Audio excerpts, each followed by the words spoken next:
Well, today I'm here with John Frankie, my PIC, my partner in convening, partner in connection. Good Uh, day, everyone. it's so great to have you here. And our wonderful storyteller today, Scotty Jones. Just really quick, I will not spotlight speakers. We won't be spotlighted. That way we can see each other's faces and feel a little bit more in community. If that's distracting for you, you can change your view to speaker view in that upper right-hand corner. So yeah, I'm happy to introduce Scotty Jones, who, after one conversation with him, I realized is the neighbor I always wish I had and always aspire to be. Scotty's a longshoreman, but also the executive director of We Love Long Beach. And today he's going to share with us some of the really cool work that he's doing, and a little bit more about his journey. So, Scotty, why did you choose to be on this journey that you're on, if it even was a choice? Hmm. Well, good to be with everyone. Good to see everyone's faces. Hello, Peter O there. I see you on my right side. Um, my journey began with my sister having a conversation, and what we recognized is we lived on our block for over 20 years, and we didn't know our neighbors that well. And we decided, what would it look like if we hosted a breakfast and invited all our neighbors on our block and the surrounding two blocks, uh, and to have them join us. And so we decided to do a pancake breakfast, with some coffee and some orange juice. And not knowing my neighbors that long or that well, that I was a little nervous and scared and intimidated. And I went door to door, I recognized really how difficult it is and scary it is to go door to door and to introduce yourself to neighbors that have been your neighbors for over 20 years. But in that process, in that invitation, that Saturday, over 50 neighbors showed up to my front yard. And I don't know if you've had that experience where you go from not knowing many neighbors to be now encountering 50 neighbors. It was quite this out of body experience, to say the least. And so we sat around circular tables, got to know each other. And at the end of it, one of my neighbors goes, "This is what it was like when I was a child. We'd gather around as neighbors and we knew each other and were known by each other. And so thank you so much for doing this." And she gave me this giant hug. And it was in that moment I recognized there's something here that we truly are longing for community and for connection. And so what we did was we hosted another breakfast the next month, and 100 neighbors showed up. And we threw a barbecue at a park next to my house. 2 months later, after that, 500 neighbors showed up. And it was again this reminder to my sister and I that people are longing for belonging and for connection and to be known. But they're also longing for an excuse to start. And I think it's our responsibility on this call and for our friends and family that we get known as inviters and conveners. Um, so yeah, that was the initial thing, and we ended up going from what we have at 9 districts in our city. We went from district to district, inviting neighbors in those areas to breakfast, and we just continue to grow from there. And it was such a beautiful thing.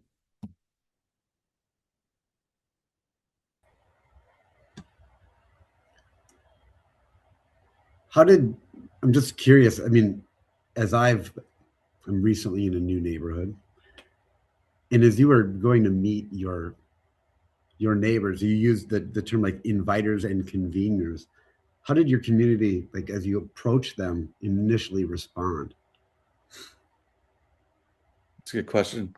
Um, it's always different. You have the dissenters, the ones that don't want to be invited and don't accept the invitation. And you have the people that do show up. And I think the hardest part, like I'm hosting a breakfast this Sunday with my neighbors. I invited the entire neighborhood to a little patch of grass in front of my house, which is 3,000 neighbors, and I expect hopefully maybe 10 show up. Like I don't even know. Maybe 2,000 show up. I don't know. But I got a coffee pot for $100 that has 100 cups, makes 100 cups of coffee, and we'll see what happens. And I think it's a good problem to have is we have too many neighbors. Even if there's not enough, those are connections that we didn't have before. So I see a win on all fronts. Yeah, that's a lot of pancakes. A lot of coffee and a lot of pancakes if 2,000 people show up. I love that you don't worry too much about the logistical side of that. I would be a nervous wreck. So how do you I guess what continues to surprise you as you hold these? Well, one of the switches that we had was early on, the first 5 years, we were doing everything for people. And what happened to us was we got exhausted and we got frustrated and we got angry. It's like the goal was that we would enter these neighborhoods and they'd want to do it themselves. Like, wow, this is great. Let's continue to do it. But one day I just got an email from one of the neighborhood representatives like, when are you coming back? We want a breakfast. And it's like, well, can you do it yourself? And they're like, no, we want you to come and give us a breakfast. So at that point, I recognized we are like a breakfast program for the city of Long Beach. And so the question I raised to myself was, how do we move to be from being for our neighbors to being with our neighbors? And one of the things that we did is we put together kits for neighbors that wanted to host their neighbors. We gave like a $25 gift card. We gave yard signs that they were able to put out. We created a flyer for them. Everything they needed, name tags was involved in this kit. And so just 3 years into that model, instead of having one breakfast at one time at one place, there were over 100 breakfasts happening in the city of Long Beach on a weekend, hosted by the neighbors that were actually, neighbors to their neighbors, not myself as an outsider to that neighborhood. So I think that's been the biggest surprising thing for me is how often as nonprofits, um, religious groups, politicians, they often want to lead by doing things for people, and that's a sustainable model in their eyes. But it's not a relational model. And so we call the other model a model of witness, which is a model of presence, being face to face or side by side someone. It's a model of attentiveness, focused on the person that's in front of us, focused on their their body language, focused on their emotional language that they're putting out, and putting our phones when we're talking to them and listening to them and being curious. And the last is discovering mutuality, that our goal isn't to have this one directional communication, but truly a conversation, a back and forth, listening, and talking, and truly experience the reciprocity. I like to compare it to throwing a frisbee to a tree. If you throw a frisbee to a tree, the tree doesn't throw it back. It just stops. And so does the fun. But if we have another person that we can throw the frisbee to that's good at catching and throwing, now we move it into mutuality. And I think that's what we're seeking on our blocks, in our apartments, in our neighborhoods, is that witness, that mutuality, where everyone plays a role and is an agent in their neighborhood. Could I just say, Scotty, Tell them about the moms. The good part of the not so good part. Um, Start with the so not so good. well, the not so good was probably just me. One thing that we recognized in hosting, and I think most of you would understand and relate to this, is after our research, we recognized that most of the people that we're inviting were women and were moms. So I was like, well, what would it look like to start a moms group as a guy to help other moms do that? And initially, we launched 11 moms groups around the entire city. But what I learned is I'm not very good as a mom directing other moms. So I found it quite difficult and maybe a little embarrassing as well in relating in that way. But one of the things that struck me about that model, which I do think it can work, is at least in my city, how much people do things out of transaction. Like realtors always want to host with us because they want to sell homes and they use it as their own neighborliness as a front to sell homes versus a more covenantal way of approaching things, which is you're my neighbor, I'm your neighbor, let's connect. And so there's always these learnings along the way and these challenges. And I still think moms groups are a powerful model, just not led by me. Amazing. I think that's amazing. I mean, Peter, when he first introduced you to me, he's like, "Yeah, Scott Jones runs moms groups in Long Beach," and I was like, "Okay." As a mom who is in many a moms group, I was like, "Let's see what this guy is who started moms groups." And I learned so much more about your journey. We have some A questions. failure at moms groups should be the Yeah, title. I love that. I think our stories of failure are just as important as our stories of success. And it wasn't a failure. I bet you some of those moms still connect and are still, doing some cool stuff together. Just without me. Yeah. Sometimes all we need is that connector, right? Yeah. We actually have some hands up, which I like. We don't always do that, but I love this. I love hearing from people. So, Colleen. Thank you. Scott, I'm deeply moved by this story and something that comes to mind because I will try to host things or extend things or kind of like put a invitation out and I see what comes back to me. Or I try to do it with somebody else in my community. And some of the stumbling blocks that I've been running into are a little bit of, and I think it might be to that mutuality piece that you're talking about. There's there's a sense of which someone owns the group or it's their space or their group.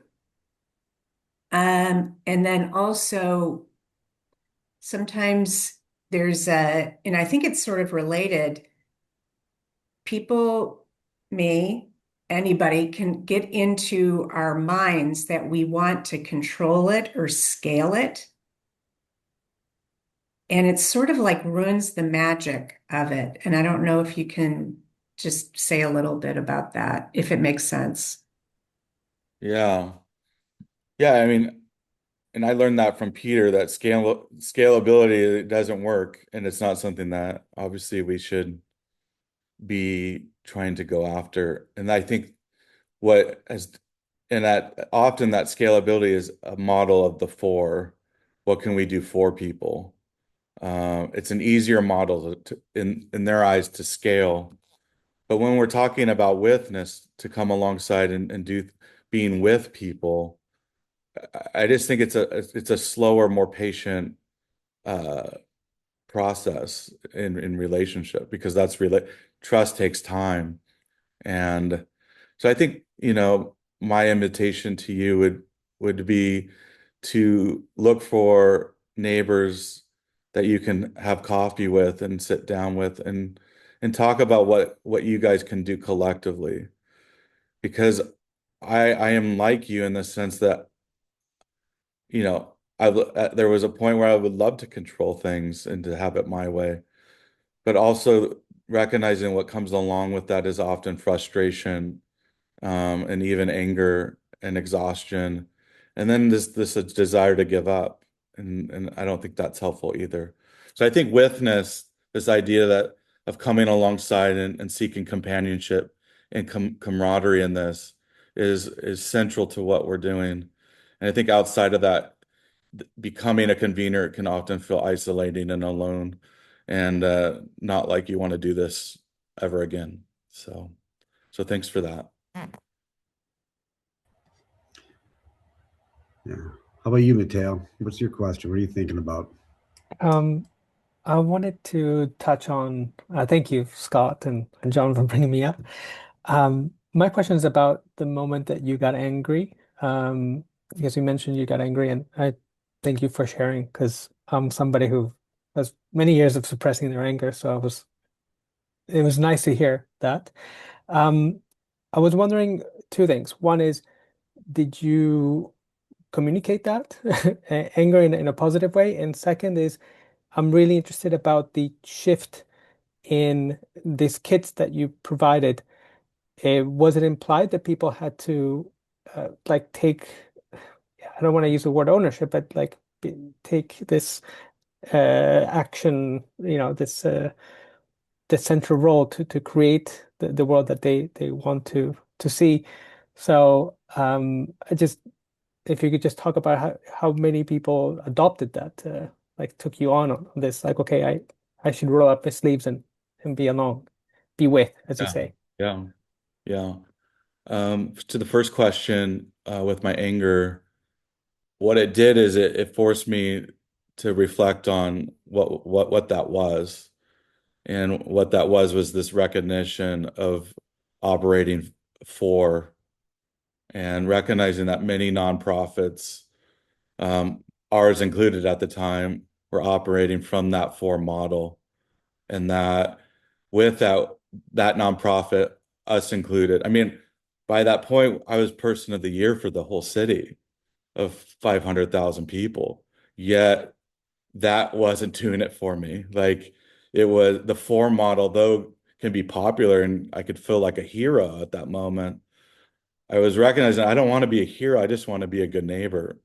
And so moving to the model of witness opened up that world a lot more, where it wasn't my responsibility. It was a recognition of I needed to relinquish my control, and through invitation, invite others into a new way of being a neighbor where they live. And to your second question, um, I mean, the first time we did the width model for a city of 500,000 people, 7 neighbors said yes on 7 different blocks. And then 4 years later, it was over 100. And now with COVID and the political turmoil, we're down to 15 again.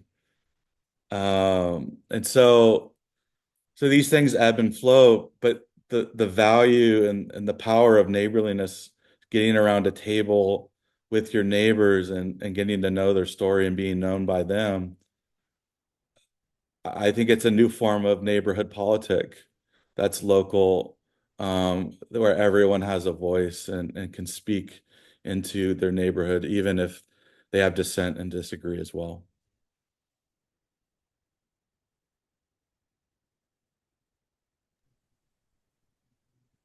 Amazing. A new form of neighborhood politic. That will stick with me. As you keep doing this, I guess that kind of it talks about it a little bit, but what is your hope as you keep on doing this journey? Well, for about 20 years, we've been doing this in Long Beach, and we rarely get cities around us saying, "Well, when can we participate in our city? Like, we want to join in too." And so my sister and I are launching a new wing of We Love Long Beach called the Joy of Community. And the name comes from that old famous book called The Joy of Cooking, which was the #1 bestseller. So like maybe we had hitch ourselves on the back of Joy of Cooking and launch the Joy of Community. And so in the next 2 months, we'll be launching our first booklet, and it's called Come and Eat, and it's around hosting breakfast with your neighbors and getting into the declarations of invitation, curiosity, listening, witness, um, all our values, and just inviting people into a new way of being a good neighbor, which is a neighbor that's known and is getting to know people. And so we have an Instagram, at We Love LB is one, and then at Joy of Community is another. If that's something that you're interested in potentially bringing to your neighborhood and experimenting with as well.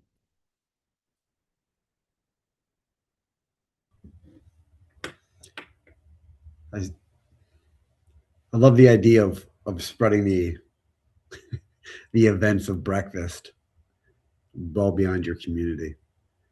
As you and you said it was your sister that you're working this on, as you've like put these booklets together and developed this experience for communities, what are some of the belief or how have the beliefs that you had starting shifted to now? Yeah. I think the #1 thing is invitation. Mm. I'm a part of this conversation through invitation. And so the power to invite, the power to say yes, to say no, or to say not yet, and to live in that freedom, and to bring that freedom to our neighbors and say, hey, I would love to have you over for coffee and donuts. I'd love to have you over to share a meal with you. Those things are vulnerable and can be awkward, and scary. I think the invitation becomes the on-ramp to hospitality, welcoming the stranger as a neighbor and moving more into the direction of being known and cared for, as a whole. I mean, I think about the possibility of intergenerational connection of neighbors. There's a game called Flip 7 right now that's gaining a lot of popularity that kids can be really good at and aging neighbors can be great at as well. And looking for these connecting points, even intergenerationally, on our blocks and in our apartments and in our neighborhoods, looking for just small, easy on-ramps that people are willing to say yes to through invitation. Thank you.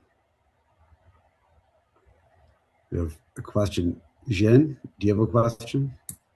Yeah, I do have a question. I love these heartwarming stories about bringing neighbors together and offering the hospitality and the invitation. And I um so one thing I'm curious to know, Scott, is do you sort of scaffold the conversations in any ways? Understood in that sense that I feel I'm kind of prejudiced by a lot of the neighborhood gatherings I have been to. That, some people just get together with the people they already know and they have a sort of a tribal conversation and they never get to know others. Um, and sometimes the conversation can, in a way, sorry for the in my language, it's kind of like degenerate into sometimes into gossips and conversations of entitlement to say, okay, these it really sucks that those people are like that and we're not like them. And so it's not like the ownership conversation among the six conversations. And sometimes I got frustrated and leave those gatherings. Maybe it's also because I don't have strong accountability. But I just wonder if you scaffold them in any way so that strangers actually seek out other strangers to form new connections. Yeah, and I think what you're talking about is a real thing, and it's something I've experienced. I remember what we would do is on the days of these breakfasts, I'd go around to different breakfasts Mm. and and just pop in and see how things were going. And I remember going to a breakfast in someone's backyard, and there is a woman in the corner all by herself, and it destroyed me. It's like here she is, she took the risk, she's in someone's backyard, and she's all by herself. Mm. So I think those things are real, and I think those things happen. But I don't think we need to allow those things to be at the center of our neighborliness. We need to recognize that those things are possible and those things will happen. But I think the question is, how do we not allow that to be the story that we tell? And I think part of that is around invitation as well as this imagination piece is reimagining how we neighbor and having the aging neighbors with disabilities, the neighbors that often get overlooked, how do they become the center? I mean, my co-host with my neighbor breakfast coming up, she's on the spectrum of autism, and it's a wild experience for me to be a part of it, and I'm learning so much about all the different skills she brings to the table. And to be honest, like what she brings to the table when we go to door is way better than I can bring to the table. She comes with a gentleness and a softness. People see a guy with a beard and they're afraid to answer the door. And so she's a gift to me, and she's the center of the neighborhood, in my opinion, not the periphery. And so it's an imagination piece. How do we imagine alongside people who truly is at the center? And I think it's going to be um, someone like my neighbor who I'm walking alongside as well and learning from too. Thank you, Scott. Betsy. Hello, everybody. I am so lucky. About 5 years ago, we moved into a neighborhood. Um, it's not supposed to be 55 and over, but it is. And the neighbors, from time to time, anybody who wants to can have a pop-up um, happy hour in their driveway happy hours. And it is so lovely. And everybody just brings something to eat and whatever they want to drink. And, the host just puts out a table pretty much. And I just feel so lucky.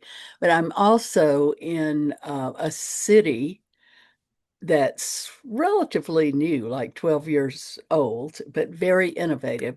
And I've been looking for ways to get involved in convening groups and getting people to know each other. So, Scott, I'm wondering how you have spread your process and success to other cities. Yeah, I think that, even this conversation is a part of that.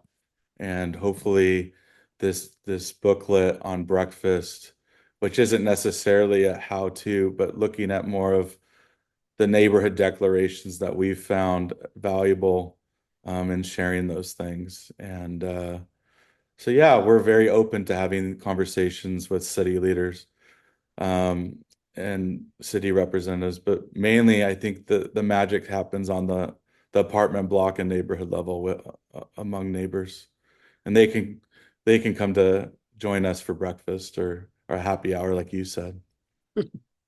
Okay, I'll be calling you. I Thank you. welcome the invitation. Beautiful. I think, we can move into some small groups, back into our breakouts and talk about what's striking you, what's working on you, from what you're hearing from Scotty and others. And then we'll come back and we'll have some time for a conversation, large group conversation. and take some more questions. So I'm going to open up now. We're going to go into some new rooms. New friends. All right. We'll be in there for about 10 minutes. We always try to make the breakout rooms random. Well, they are always random, but it's kind of funny because Zoom put everyone named John in the same room. So it was a John room. Hope you guys had a good time. I don't think any of us noticed it. Was not on purpose. All right. So what struck you about that conversation you just had or what you've been hearing? This is a moment, not so much Q&A, but a moment to kind of open up and talk a little bit more. And ask Scotty some stuff or let him know what you have on your mind. Amanda. Yeah, in our group, I was really struck by what Sarah said was about an invitation and like how to make the invitation feel accessible and trusted. I'm really gonna sit with that for a while and also curious if Scotty has any comments on that too. Well, one thing I did is I bought some packaging tape and I made a flyer, and at the bottom, like those old school, like you pull off the number, and I just posted those all around the neighborhood so that if people want to come to the party, they just pull off my phone number. And I liked it because it had that old school kind of 80s or 90s vibe. And so I don't know, maybe that will have people feel a little more excited to join my 90s party. Scotty, that just made me consider, do you ask for RSVPs? Like if you're asking people to call you, or is it just an open, people show up? I'm just so lonely. I just wait for by the phone to talk to my neighbors. Now um I mean, no one RSVPs. I mean, no one knows even what they're gonna do. If my event's a Sunday morning, they don't even know what they're gonna do when they wake up. Yeah. That's just so much of where we're at today.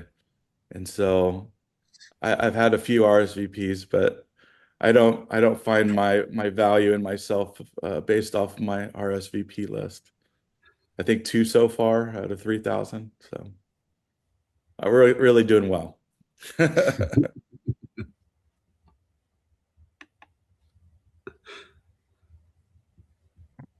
And can I say something without being called on? Scott, is this your full-time job or do you have another? No. So far, there's no money in building community, at least not that I've found in 20 years. I'm a longshoreman, which is a modern day pirate. And Oh, so I work with a bunch of pirates, and we get to have long conversations about just the craziest things you can imagine. And so, yeah, I've been doing that for 20 years, and that pays the bill. If I was doing community building full time, my wife would probably divorce me. So, well, we need to change that, don't we?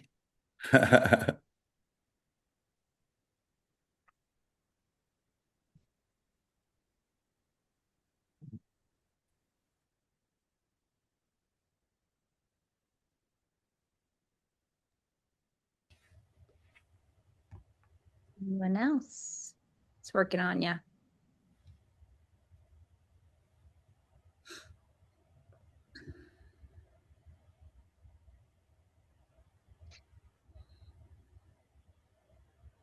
I have a lingering question because you did talk about how your biggest enemy is this transactional kind of nature of our society. Can you talk a little bit more about that?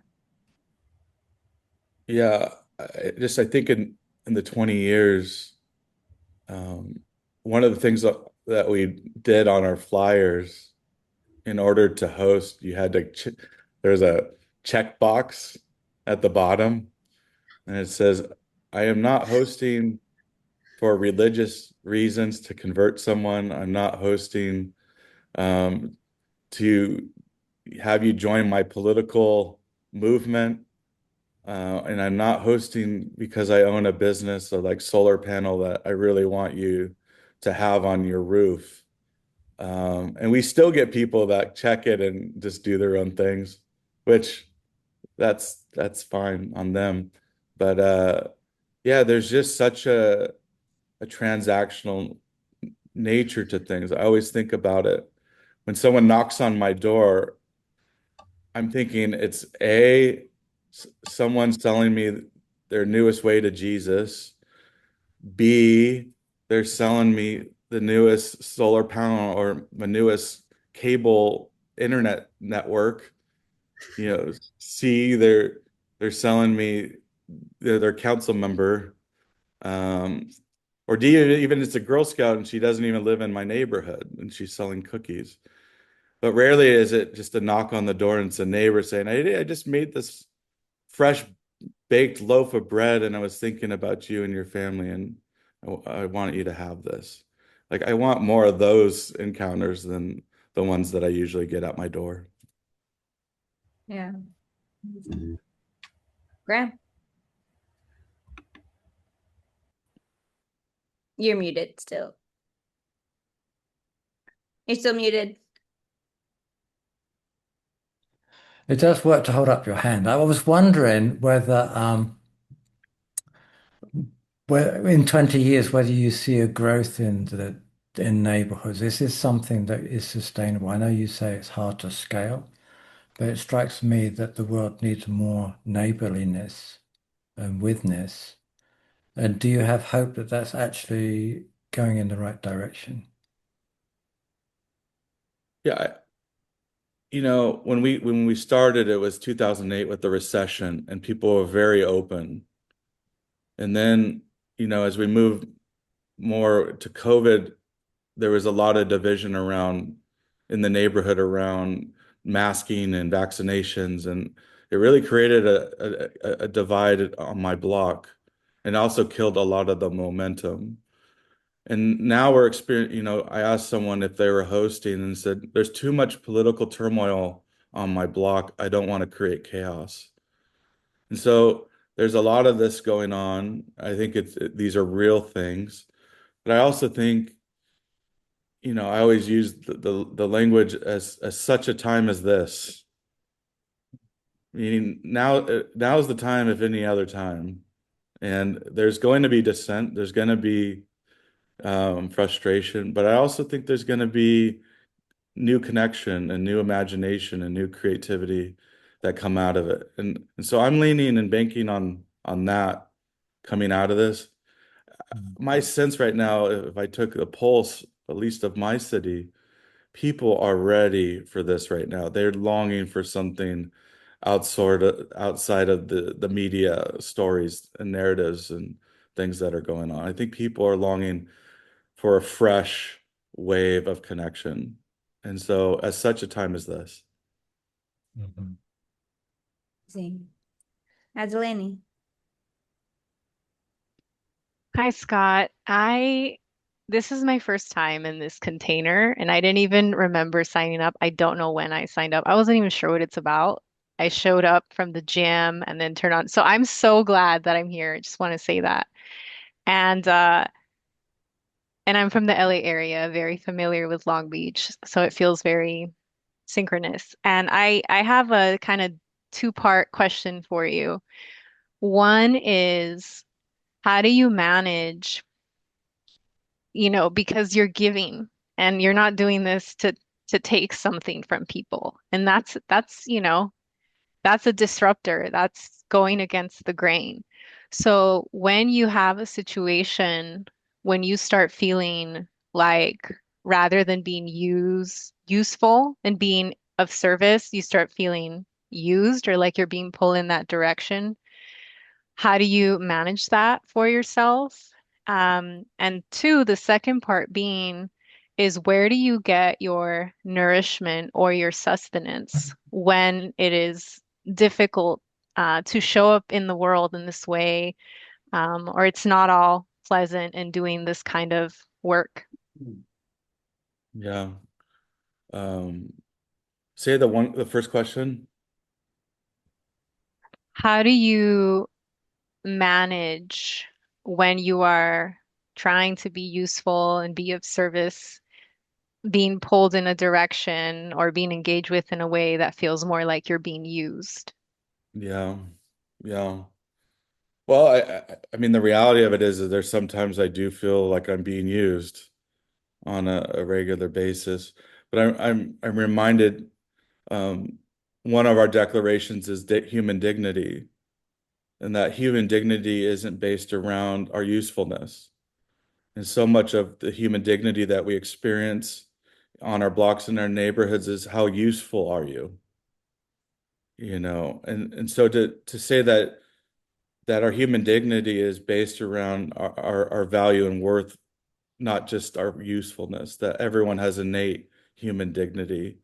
So I keep that at the forefront of my mind, that my value isn't in how useful I am to you or others, that my value is found in this innate human dignity that all of us share. That's a gift to us. Um, but there is this, I mean, so much of neighborliness is around usefulness. You know, I, I have a neighbor 2 doors down who's a realtor. He would love to host this event, but he wants to put his name all over it, and so I gave him an invitation, but I didn't invite him to sponsor it. I don't need his sponsorship. I just want his neighborliness.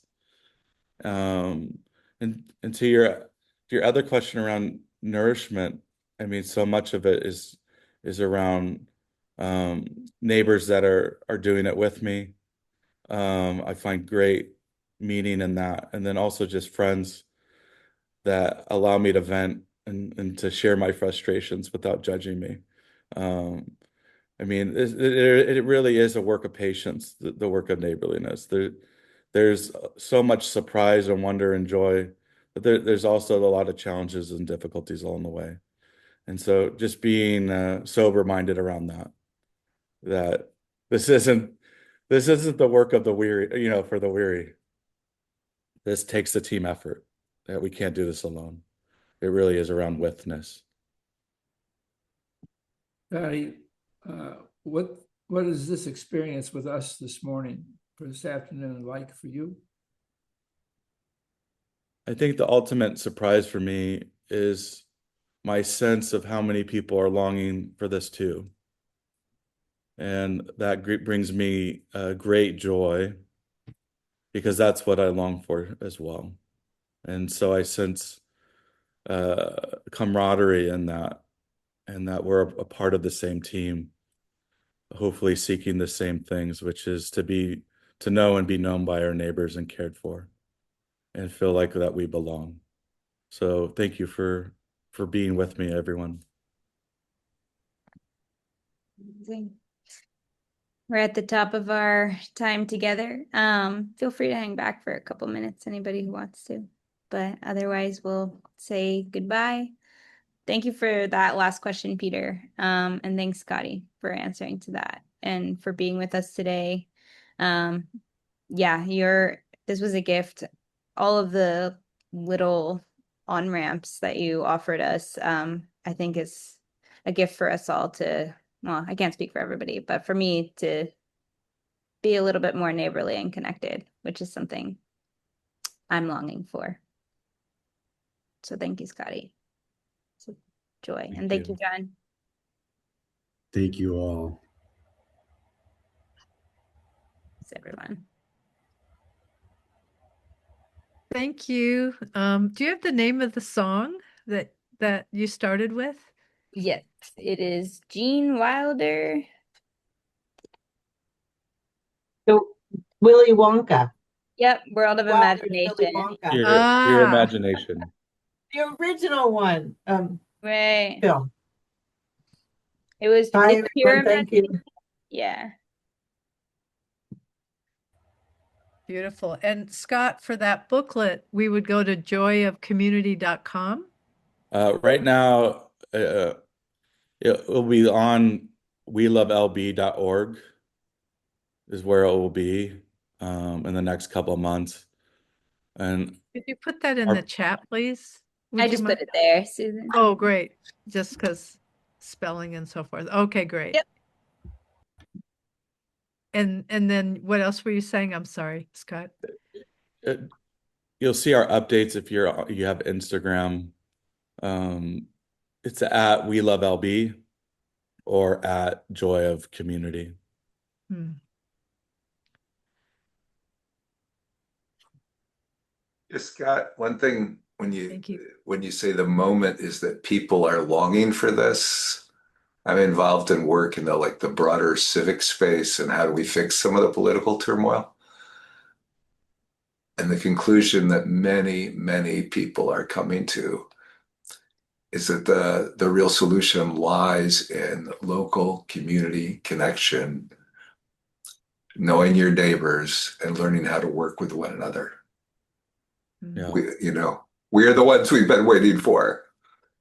Don't look for the large and the powerful to fix things. And it really, that's really the game. And a lot of people are waking up to that in the organizations I'm in touch with and in contact with. So it's very great. Yeah, thank you for that. Great work. I think Peter, said it was, so much of the movement we want has been top down. And then we call this other movement grassroots, which is bottom up. But really what we're longing for is this side to side, this withness, this companionship.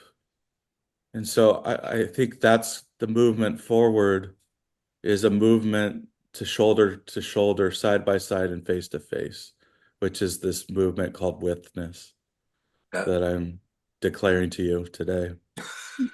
Yeah. Scott, I bet there are side effects or consequences of these breakfasts. That because people came to that, they are doing other things for the neighborhood, which I think is be fun to learn what they are, and you may know what they are. I don't know. Yeah, I'll share one. This is at the beginning of the booklet. A woman, Nancy, has a son who is autistic. He was 3 years old, and he would sneak out of the house and run around the neighborhood naked, even to the point where neighbors were calling human services on Nancy and her family. And so she was at her wits' end. Her friends and family lived far away.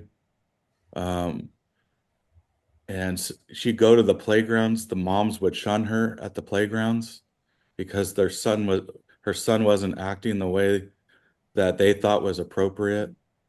And so she felt alone and isolated. She saw an invitation from us to host a breakfast.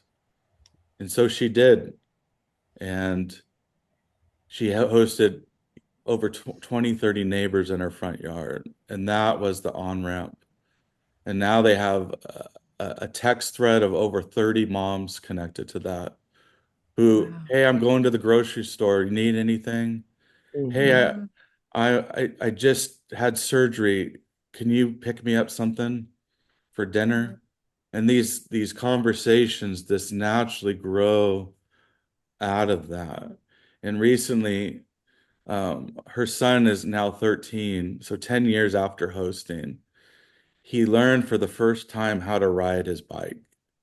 And she videoed it. And she was just so excited, so ecstatic. They've been working on this for years.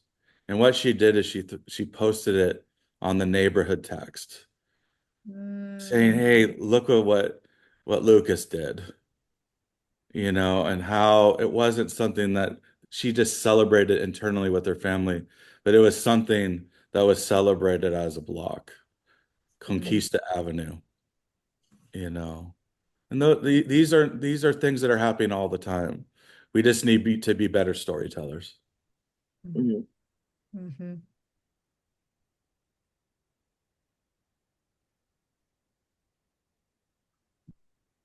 I think I'd like to be one of your longshoreman buddies and have these. I'm kind of like going, what do you guys talk about? Any chance to be a pirate, right? Any chance to be a pirate? Yeah. I can, loan you my eye patch if that helps. Okay, that would be great. I'm like, wow, arg. That's all I gotta say, arg. Yeah, but no, you are an inspiration, and yeah, parrot. Yeah, Mateo, that's very good. I need a parrot. But anyway, thank you very much for what you do. And our neighborhood does have something that they do, which is great. We have coffee, we have tacos, we have ice cream. But what you've inspired me to do is not wait for somebody else to do it, for me to help them. And I think that's that waiting. I love the on ramp. Thanks for bringing that up again, Maya. But we all have the opportunity to get on. So thank you very much. Yeah, thank you.